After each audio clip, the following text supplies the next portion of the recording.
Hello সবাইকে, আমি মিষ্টু। কেমন আছো সবাই? আমি তো বেশ ভালো আছি।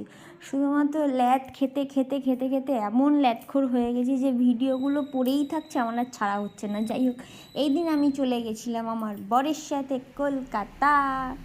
বাইকে করে গেছিলাম কলকাতা। অনেক দিনের ইচ্ছা ছিল আমি এরকম আর কি, যখন পড়ন্ত বিকেল পড়ে যাবে, বেশ সন্ধ্যে সন্ধ্যা টাইমে আর কি, আমি গঙ্গার পাশে যাব।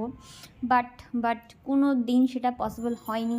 আমার বাড়ি যেহেতু গঙ্গা থেকে সুদূর দূরে চাঁদপাড়া ছিল, সেহেতু একা একা আমার পক্ষে কোনো দিনই সেই সন্ধেবেলা গঙ্গায় গিয়ে সেখান থেকে বাড়ি ফেরা পসিবল ছিল না। সেই জন্য আমি বিয়ের পরে বরের সাথে চলে গেছিলাম সন্ধেবেলা গঙ্গা দেখতে।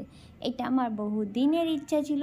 আর দেখো, সন্ধেবেলা গঙ্গাটা কত সুন্দর দেখতে লাগে। বন্ধুদের সাথে দিনের বেলা আমি গঙ্গা দেখতে যেতাম, ধরো প্রিন্সেপ ঘাট যেতাম কিংবা দক্ষিণেশ্বর যেতাম, তখন গঙ্গা দেখতাম। তখন আমি শুধু ভাবতাম যে আমি কবে সন্ধেবেলা এই জায়গাটা কাটাবো, মানে এই সন্ধেবেলা এরকম একটা সুন্দর পরিবেশ, তারপরে গঙ্গার ফুরফুরে হাওয়া। কিন্তু খুব দুঃখের বিষয়, আমি যেদিন গেছিলাম সেদিন গঙ্গায় কোনো হাওয়া ছিল না। বাট কি জানি গঙ্গা আমার কেন এত ভালো লাগে, গঙ্গার প্রতি না আমার একটা আলাদাই অবসেশন কাজ করে।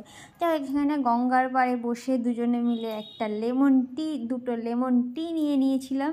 দেন সেখান থেকে আমরা বেরিয়ে গেছিলাম, তার কারণ বাড়ি তো ফিরতে হবে। এখন সেই চাঁদপাড়া অবধি না যেতে হোক, হাবড়া অবধি তো আমাকে যেতে হবে, তাই না? সেটাও তো অনেকই দূর কলকাতা থেকে। এবার যাই হোক, ওখান থেকে আমরা বেরিয়ে গেছিলাম। এবার কলকাতায় গেছি আর একটা জায়গা ভ্রমণ করে চলে আসবো, না না কখনো না। সেই জন্য আমরা সেই সময় চলে গেছিলাম ভিক্টোরিয়ার সামনে গিয়ে আমরা কিছু ফটো তুলে নিয়েছিলাম। দেন আমরা বাড়ির উদ্দেশ্যে বেরিয়ে গেছিলাম। এই ভিডিওটা এই অবধি, দেখা হচ্ছে নেক্সট ভিডিওতে। টাটা।